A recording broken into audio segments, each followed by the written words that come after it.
a similar promise is given by Muhammad sallallahu alaihi wasallam to his nation when he tells them that one day you will go astray and you will follow the footsteps of the Jews and you will follow the footsteps of the Christians step by step, so much so that if they were to walk into the lizard's hole, you will do the same. But in that time, in that period of time, when darkness overcomes goodness and you forget about my words and religion is pulled out of your midst and you forget about all of that which I have told you, you will be given a comforter. You will be given a reminder. You will be given somebody who will come and revive religion at the very end of time, and his name, right, or his title is a Mahdi.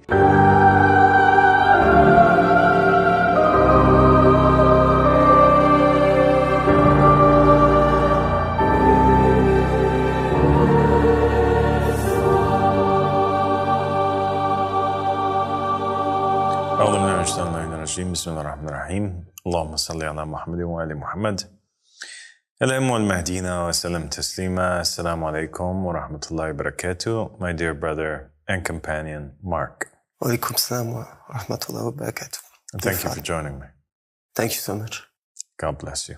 Today we want to talk about this theme that is present within Islam and the narrations of Muhammad and the family of Muhammad, that everything that Allah subhanahu wa ta'ala has given the prophets and the messengers before, anything that He's given to anyone, He also grants or gives to Muhammad and the family of Muhammad alayhi salam.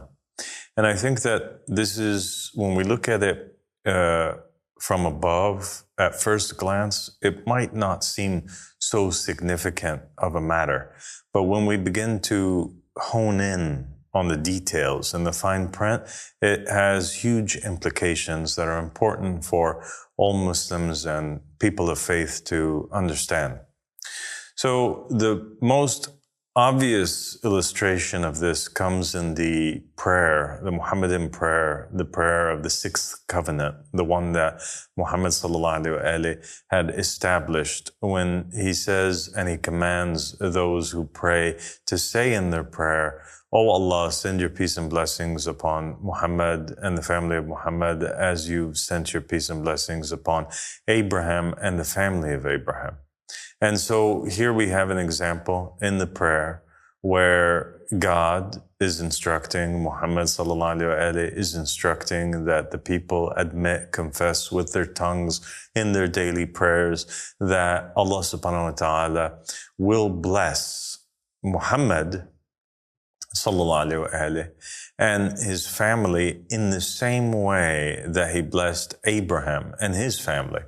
And what were the blessings that God had sent down upon Abraham and his family?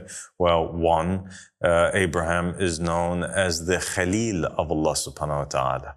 He's the friend of God, right?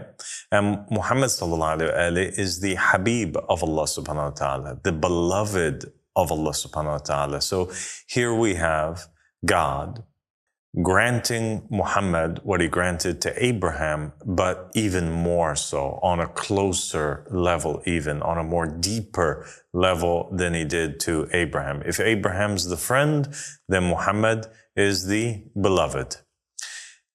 And who is the family of Abraham? The family of Abraham are who? Are Ismail and Isaac, right? Jacob, and the children of Israel, right? The Bani Israel. And Allah subhanahu wa ta'ala chose the Bani Israel, the children of Israel, over all of the worlds.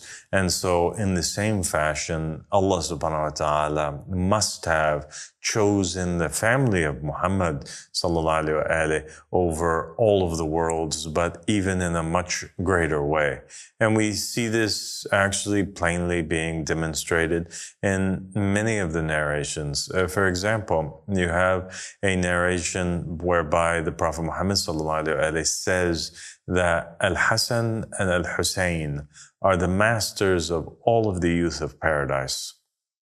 And we have examples of narrations that state that Muhammad and the family of Muhammad have a higher station than the prophets and the messengers. And narrations that state, for example, there's this one narration where in the time of Moses alayhi salam, he's making supplication to his Lord, and he's asking Allah subhanahu wa ta'ala, he's telling him, you've given me all of what you've given me. Is there anybody else that you have given more or that you love more? And then Allah subhanahu wa ta'ala reveals to him that yes, there is Muhammad sallallahu alayhi, who's the master of all prophets. So Moses realizes at that point that there is a prophet who's to come, and this messenger will have a station and a rank that is much higher than the rest of the prophets and the messengers. He's the king, he's the imam of the prophets and the messengers. He's the teacher of the prophets and the messengers. He's their leader in prayer. And that's why in the Isra wal Mi'raj, in the story, he goes and he actually leads all of the prophets and messengers in prayer, because he is their imam and he is their leader. And so that difference between the one who leads the prayer and the people who are being led, the imam and the congregation, that difference between Muhammad sallallahu alaihi and the rest of the prophets, it is that big. Then the narration continues, and God proceeds to explain to Moses that it's not just Muhammad, but also his family. His family have a rank that's special with God and are preferred more so than all of the families of the prophets and the messengers. And so here we see that God is telling Moses that your family is special. Maryam is a prophetess. She speaks to the angels. She receives revelation in the same way that, for example, Mary, the mother of Christ, God had revealed to her or inspired her or spoke to her through an angel who appeared to her, or Lucha, the mother of Moses alayhi salam, when the Quran says that God inspired her and commanded her to put Moses into the basket. Maryam, the sister of Moses, had that same rank, that same station. And she was at a rank of a prophet, right? And Maryam, even though she was at a rank of a prophet, and even though Aaron, the brother of Moses, was his spokesperson, was his companion, was a prophet messenger, and was a chief priest for all of Israel, Allah subhanahu wa ta'ala says that Ali ibn Abi Talib alayhi salam, the successor of Muhammad, is the best of all successors. And he's higher than all of the family members and all of the successors of the rest of the prophets and the messengers, all right? And the same thing goes for Fatima Zahra alayhi salam and the rest of the family of Muhammad sallallahu alayhi. The narration continues, and God proceeds to explain to Moses that also the nation of Muhammad sallallahu alaihi has a preference above all other nations and are better than them all. And that the difference between the nation of Muhammad and the rest of the nations is the same difference as Muhammad sallallahu alaihi and the rest of creation. It's that vast of a difference. And so Moses, wishing to see the nation of Muhammad sallallahu alaihi, he asks God, can I see them? God tells Moses, no, you cannot see them. It's not their time yet. But stand between my hands and close your eyes, Moses. And then he calls forward the souls of the nation of the followers of the family of Muhammad, the nation of Muhammad sallallahu alaihi. And Moses hears them from inside of the loins of the people. He hears them saying, لبيك اللهم لبيك لبيك لا شريك لك لبيك إن الحمد والنعمة لك والملك لا شريك لك.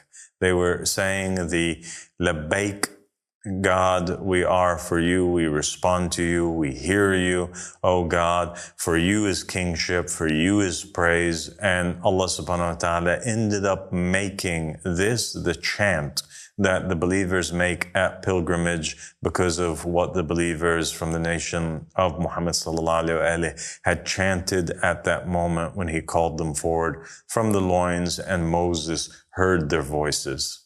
Okay?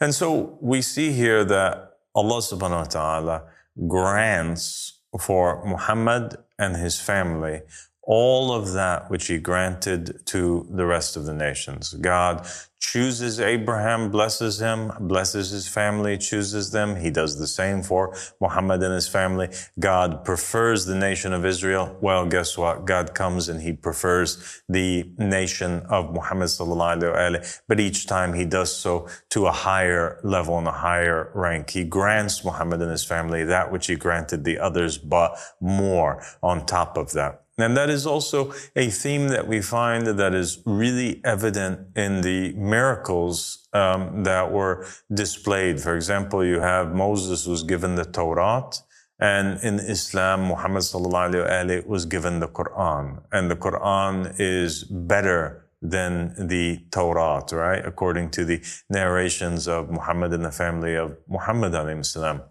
Moses, he split the sea with his staff.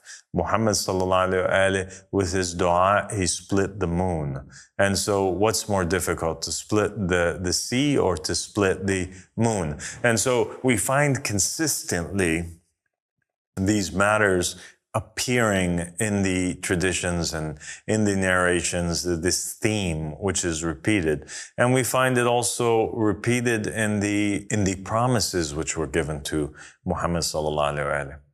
And so when we come to, for example, a promise that was given to the Israelites, right? And Moses had told his people about, and this promise that Allah subhanahu wa ta'ala would send forward from the Israelites a man who would finally pull them out of their slumber, revive for them their religion, all right, and establish justice and equity on the earth, a Messiah figure, right? A figure who comes, Jesus Christ, who is a prophet, but he's different than the rest of the prophets, right? Because he has this additional title, and this title is what? A title of Messiah.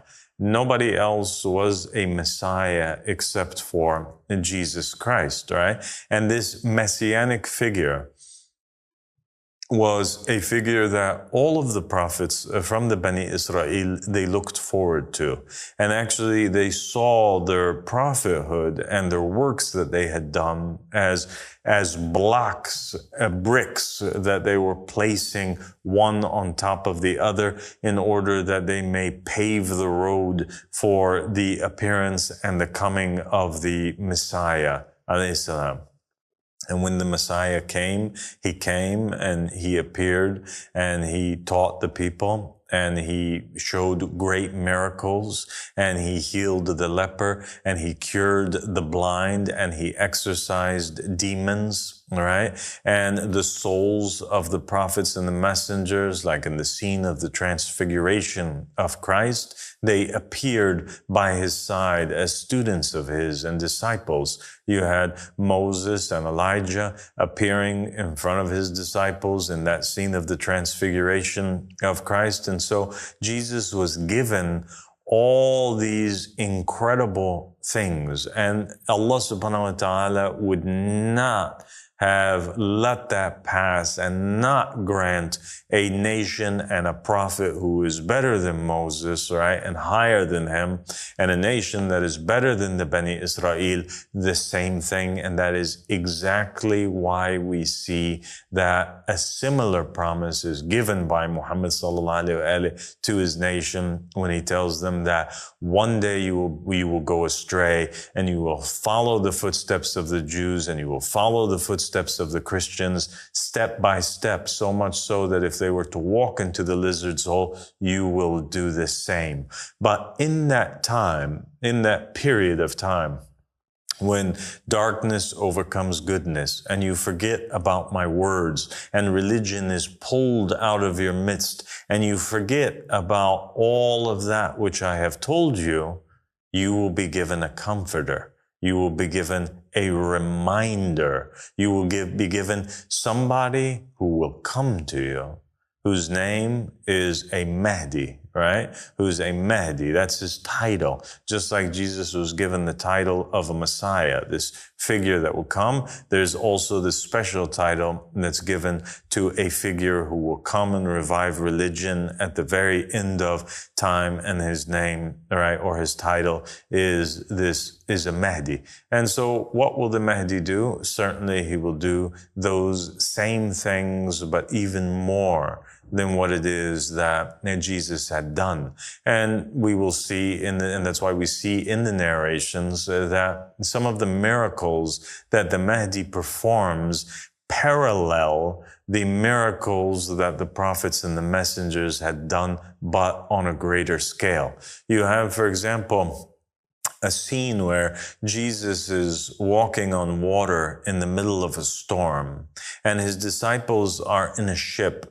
And one of his disciples, Simon Peter, his successor, sees him standing on the water. And so he goes forward to walk on water and to join him. But as he's walking on the water, he begins to descend down. Jesus says to him, "O ye of little faith," right? And he pulls him out of the water as he's beginning to sink and drown down.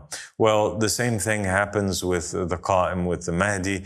The Mahdi, he does not just walk on water, and his successor does not just walk on water, but rather, according to the narrations, his entire battalion of his army, an entire battalion of his army are seen and witnessed by the enemy forces walking on the water. And when they see that, so the enemy's witness, the companions of the Imam writing something on their feet, and then they proceed to walk on the face of the water. And they say that if he does that, right, then if his companions do that, then what is he like? Other narrations state that while Jericho collapsed at the hands of Joshua, son of Nun, and that was a great miracle, right? That the same thing happens with the companions of the Qa'im, but it's not just one city, it's many cities that they pass by, and by the praise, by the words, by the chants of Allahu Akbar, God is great, that the walls to those cities fall down to the ground. And so we see here the miracles repeating themselves. What was given to the prophets and the messengers was given or is given to the Mahdi from the family of Muhammad sallallahu alaihi wasallam. And so we shouldn't then think that anything is strange. We shouldn't think that anything is out of the norm. And we should look towards the verses and the stories of the prophets and the messengers to see what they were given, because we will see them again in the Mahdi. And that's why in one particular narration, he puts his back against the Kaaba and he says, whoever wants to see Adam, whoever wants to see Noah, whoever wants to see Abraham, whoever wants to see Jesus or Muhammad, then here I am. Right? I'm the successors and I have more of a right over them, etc., than anybody else. And he proclaims himself to be the successor of the prophets and the messengers. While the prophets and the messengers, the first one to pledge allegiance to him were believers that were with him at that time. The first one to proclaim faith in Jesus Christ was John the Baptist. Well, the first one to pledge allegiance to the Mahdi, according to the narrations, is Gabriel, right? When he comes down and he places his hand in his hand. And so when we come to a particular phenomenon that people are afraid of, and that has to do with the jurisprudence, we find a verse in Surah Imran, verse 50. In the verses that precede that, they're speaking about Jesus and the great miracles that Jesus performs of curings, etc. And we find that Jesus also is being given the book, and he's been taught the Torah, and he's being taught the Gospels. But in that particular verse, it says, Bismillah ar-Rahman ar-Rahim, and I have come to you confirming that which is in his hands, the Torah. So he comes and he confirms the Torah. That's the first thing that the verse says. Then it says immediately afterwards, and to make halal for you some of that which was made haram. And that's a fascinating verse right there, because there are two matters that in the apparent seem contradicting, and the verse passes over the heads of a lot of people, but there it is. He comes and he confirms the Torah. What's in the Torah? The Torah is stories of the previous prophets and messengers, and it's also law, the law of God. So he comes and he says, yes, this is the law of God. I confirm it. The Torah is true. The Torah is from Allah subhanahu wa ta'ala. But at the same time, I'm coming to make some of that which was made haram for you, now halal. And so going along the same line of thinking that we have conversed about over this past period, if Allah subhanahu wa ta'ala was going to grant Abraham, Moses, Isaac and Jacob a savior who would come at the end when the Israelites lose faith, and he revives religion, and he confirms the Torah, and he grants them and makes halal for them that which was made haram for them, then we must expect that the Mahdi will come and he will do the same, and he will be sent forward to confirm the Quran, that it's a true message, and confirm the law of God that's in it and the jurisprudence that came down upon Muhammad sallallahu alaihi wasallam. And also, since the Mahdi is from the family of Muhammad, and since the family of Muhammad is better than the prophets and the messengers, and they are given more so than what the prophets and the messengers were given, then the Savior, the Mahdi from Muhammad and the family of Muhammad will come to confirm the Quran and also to make for the nation of Islam halal some of that which was made previously haram for them. And in that verse in the Holy Quran is a proof that is undeniable, non-refutable evidence that the Mahdi from the family of Muhammad will change the jurisprudence of Muhammad sallallahu alaihi wasallam, and it will still be the same religion, the religion of Islam from the time of Adam all the way down, because when Jesus came and he confirmed the Torah and he made halal the haram, it didn't change the fact that he was still a Jew and he was still a believer in the Torah and he was still a member of that same Abrahamic faith. The same thing takes place with the Mahdi. He changes the jurisprudence, and that's why you have many narrations which state that he works by the jurisprudence of David and Adam and Solomon and Moses and Abraham, and the people rebel against him, and then he works by the jurisprudence of Muhammad sallallahu alaihi wasallam. And Imam Ahmad al-Hassan alayhi salam stated that at a time after that, he will also work by a new jurisprudence that is different than all of the previous jurisprudences that had ever come down before.